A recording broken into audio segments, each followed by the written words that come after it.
Hello students, आज हम कर रहे हैं 5.1 का क्वेश्चन नंबर 9।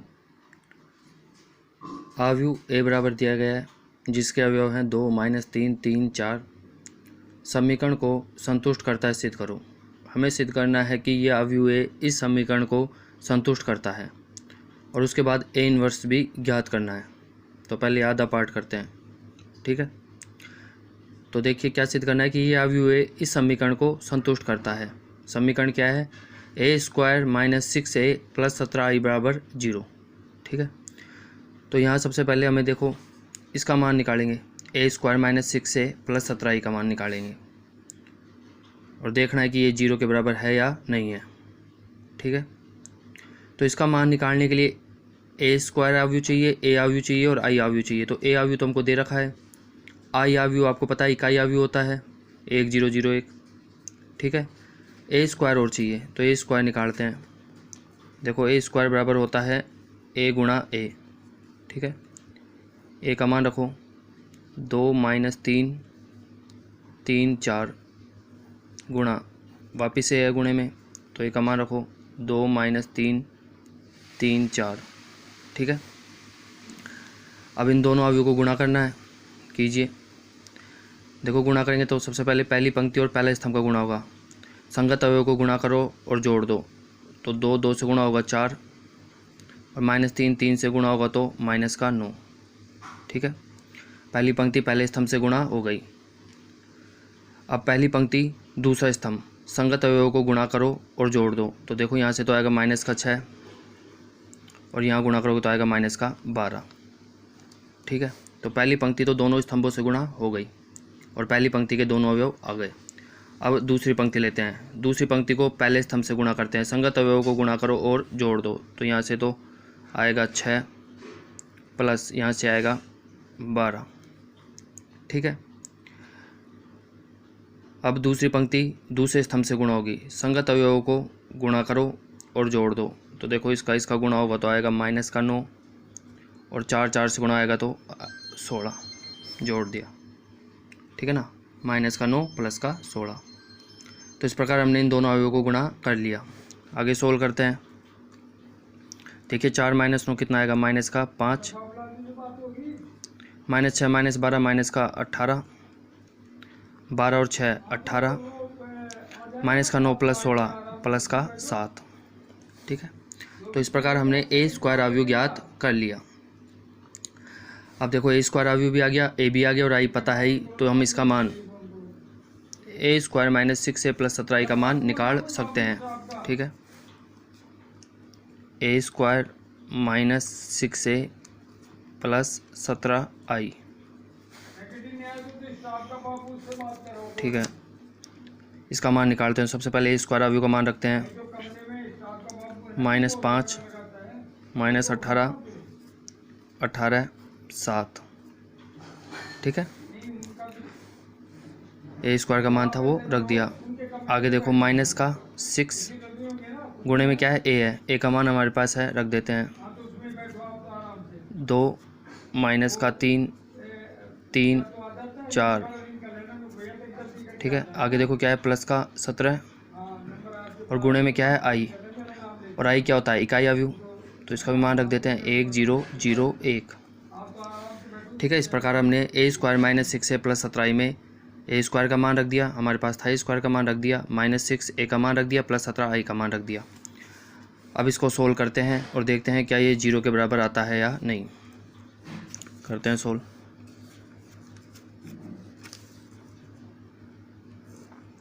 -5 -18 +18 7 माइनस का माइनस। अब देखो 6 गुणा में ये अवयव है और आपको पता है कि अधिशासी अवयव से कैसे गुणा होती है? वो अधिशासी अवयव के प्रत्येक अवयव से गुणा हो जाती है। तो देखो कितना आ जाएगा? 6 दूनी 12, 6 को -3 से करोगे -18, 6 को 3 से करोगे 18 और 6 को 4 से करोगे 24, ठीक है। प्लस यहाँ 17 इस अवयव से गुणा हो रहा है, तो अधिशासी का अवयव से गुणा कैसे होता है? वो अधिशासी उस अवयव के प्रत्येक अवयव से गुणा हो जाती है। तो देखो गुणा करो, यहाँ जाएगा 17, यहाँ 0 ही रहेगा, यहाँ 0 ही रहेगा और यहाँ कितना आ जाएगा? 17, ठीक है। आगे सोल्व करते हैं। इस अवयव में से इस अवयव को घटाना है पहले, फिर इसको जोड़ देंगे। तो इसमें से इसको घटाते हैं। देखो कैसे घटेगा, इस अवयव में से इस अवयव को घटाना है, कैसे घटेगा, संगत अवयव घटा दो। तो -5 -12 कितना आ जाएगा, -17, -18 माइनस का -18, तो माइनस माइनस प्लस हो जाएगा, कट जाएंगे, कितना आ जाएगा 0। 18 माइनस का 18 कितना आ जाएगा 0। 7 माइनस का 24 कितना आ जाएगा -17। ठीक है, तो इस प्रकार हमने संगत अवयव घटा दिए। यहाँ तो क्या गया, -5 माइनस का 12 तो -17 आ गया। -18 माइनस -18 तो +18 हो जाएगा 0। 18 माइनस का 18 आएगा यहाँ 0। 7 माइनस का 24 कितना आ जाएगा यहाँ -17। ठीक है, तो इस प्रकार सोल्व कर लिया। आगे देखो प्लस या अवयव है, इसको उतार लेते हैं। 17 0 0 17। ठीक है, इसमें से इसको घटाया तो यह अवयव आ गया प्लस का ये। अब इन दोनों अवयव को जोड़ना है, ठीक है ना। तो संगत अवयव जोड़ दो। देखो यहाँ तो क्या जाएगा, माइनस का 17 प्लस का 17 तो कितना आ जाएगा 0। यहाँ क्या आएगा 0 प्लस का 0 0।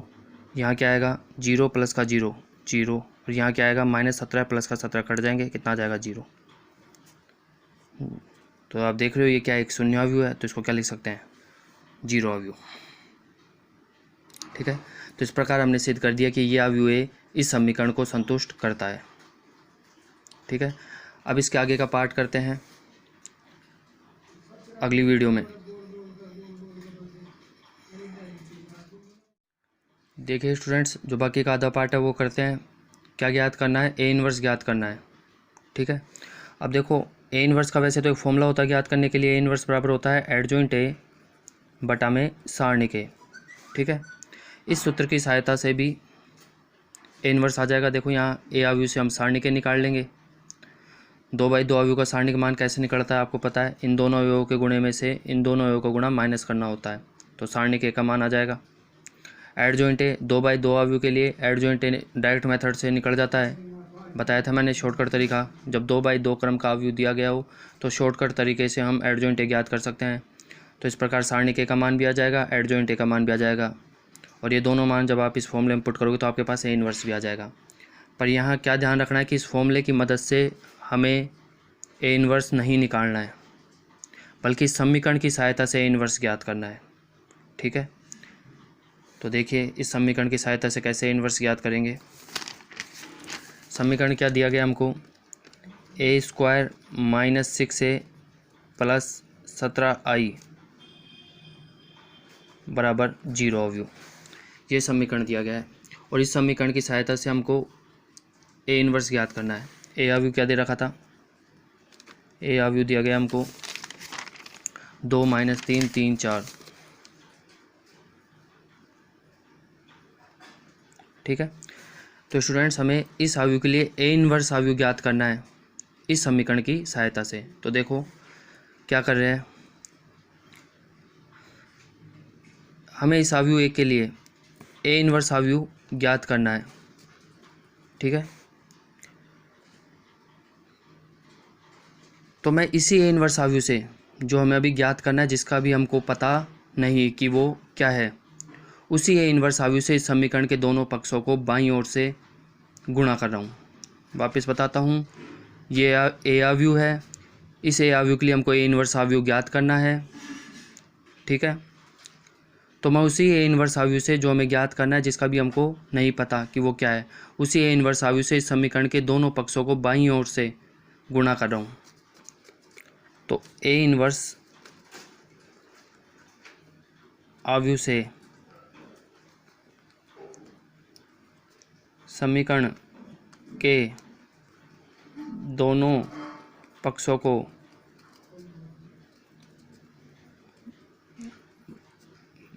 बाईं ओर से गुणा करने पर। ठीक है, तो इस पक्ष को भी बाईं ओर से ए इनवर्स से गुणा कर रहा हूँ, तो देखो क्या जाएगा, A inverse a² - 6a + 17i बराबर, इस पक्ष को भी बाईं ओर से ए इनवर्स से गुणा कर रहा हूँ, तो क्या जाएगा ए इनवर्स 0। ठीक है, ये आ गया। आगे सोल्व करते हैं। ठीक है। यहाँ गुणे का निशान है तो ये इन्वर्स गुणा होगा अंदर, तो देखो क्या आ जाएगा, ए इन्वर्स ए का स्क्वायर माइनस 6, ये अंदर गुणा होगा तो आ जाएगा ए इन्वर्स ए प्लस 17, ये इन्वर्स गुणा होगा आई से तो आ जाएगा ए इन्वर्स आई। वापस देखो गुणा कैसे हुआ, ए इन्वर्स ए स्क्वायर से गुणा होगा तो ये आ गया, माइनस का 6 ए इन्वर्स गुणा होगा तो ए इन्वर्स ए आ गया, प्लस का 17 ए इन्वर्स आई से गुणा होगा तो ए इन्वर्स आई आ गया, बराबर ए इन्वर्स 0। ठीक है, सोल्व करो आगे। देखिए ए इन्वर्स ए स्क्वायर को सोल्व करोगे तो गुणे में है, आधार समान है तो घातें जुड़ जाएंगी, और घातें जुड़ेंगी तो देखो क्या जाएगा, ए की घात -1 प्लस 2, कितना बचेगा, ए की घात 1 मतलब ए। ठीक है, वापस बता रहा हूँ, देखो आधार समान है गुणे में, तो कैसे सोल्व होगा, घातें जुड़ जाएंगी, तो ए की घात क्या जाएगी -1 प्लस 2, तो ए की घात कितनी रह जाएगी 1 मतलब ए। ठीक है, आगे सोल्व करो, माइनस का 6 ए इन्वर्स ए क्या होता है स्टूडेंट्स, मैंने आपको बताया था जब किसी भी आव्यूह को उसके व्युत्क्रम आव्यूह से गुणा किया जाता है तो क्या आता है, इकाई आव्यूह आता है। ठीक है, जब किसी भी आव्यूह को उसके व्युत्क्रम आव्यूह से गुणा किया जाता है तो क्या आता है, इकाई आव्यूह आता है। तो ये फॉर्मूला ध्यान रखना, चाहे ए इन्वर्स गुणा ए बराबर हो चाहे ए गुणा ए इन्वर्स हो, ध्यान रखना जब किसी भी आव्यूह का और उसके व्युत्क्रम आव्यूह का गुणा होगा तो क्या आएगा, इकाई आव्यूह आएगा। तो ये ए इन्वर्स गुणा ए क्या परिणाम आएगा, आई आएगा। ठीक है, प्लस 17, देखिए यहाँ ए इन्वर्स आई, इसका क्या मान आएगा स्टूडेंट्स, एक चीज़ और ध्यान रखना, जब किसी भी आव्यूह को इकाई आव्यूह से गुणा किया जाता है तो वही आव्यूह आता है परिणाम में। ठीक है, तो यहाँ देखो क्या हो रहा है, ए इन्वर्स आव्यूह इकाई आव्यूह से गुणा हो रहा है तो क्या परिणाम आएगा, ए इन्वर्स आव्यूह आएगा।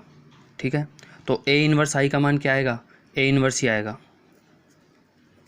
ठीक है, बराबर यहाँ देखो ए इन्वर्स गुणा में 0 आव्यूह है, और ध्यान रखना जब किसी भी आव्यूह का शून्य आव्यूह से गुणा किया जाता है तो क्या परिणाम आता है, शून्य आव्यूह आता है, तो इसका क्या मान आएगा, शून्य आव्यूह या 0 आव्यूह आएगा इसका परिणाम। ठीक है, ए इन्वर्स गुणा 0 आव्यूह, इसका क्या परिणाम आएगा, 0 आव्यूह आएगा। या ये बोल सकता हूँ ए इन्वर्स गुणा 0 आव्यूह किसके बराबर होगा, 0 आव्यूह के बराबर होगा। ठीक है, अब यहाँ से हमें क्या निकालना है, ए इन्वर्स का मान निकालना है, ये तो हमने पहले बात कर ली थी, ए इन्वर्स का मान निकालना है। तो देखो इन दोनों का पक्षांतरण करके कहाँ ले जाते हैं, RHS में। अब पक्षांतरण करोगे तो चिन्ह चेंज होंगे, ये प्लस का हो जाएगा और ये माइनस का, तो 17 ए इन्वर्स बराबर 6i माइनस का ए। ठीक है, इन दोनों का पक्षांतरण करके RHS में ले गए तो चिन्ह चेंज हो गया, ये प्लस का हो गया और ये माइनस का हो गया। ठीक है, अब ये 17 इसका भी पक्षांतरण करेंगे तो इसका पक्षांतरण करोगे तो देखो ये इधर गुणे में है, अब पक्षांतरण करोगे तो किस में जाएगा, भाग में जाएगा, तो ए इन्वर्स बराबर आ जाएगा 1/17 6i माइनस ए। ठीक है, तो अब ये इन्वर्स का फॉर्मूला तैयार हो गया स्टूडेंट्स। अब यहाँ से इन्वर्स आ जाएगा, आपको क्या करना है, आई का मान आपको पता है ही, इकाई आव्यूह होता है 1001, और ये आपको दे रखा है, ये मान रखकर और इसको सोल्व कर लेना, आपके पास ये इन्वर्स आव्यूह आ जाएगा। ठीक है,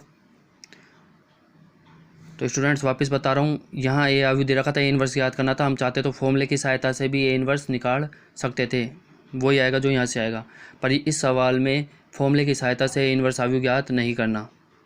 ठीक है, यहाँ इस समीकरण की सहायता से ए इन्वर्स ज्ञात करना है, और इस समीकरण की सहायता से इस प्रकार से इन्वर्स ज्ञात होगा, ध्यान रखना।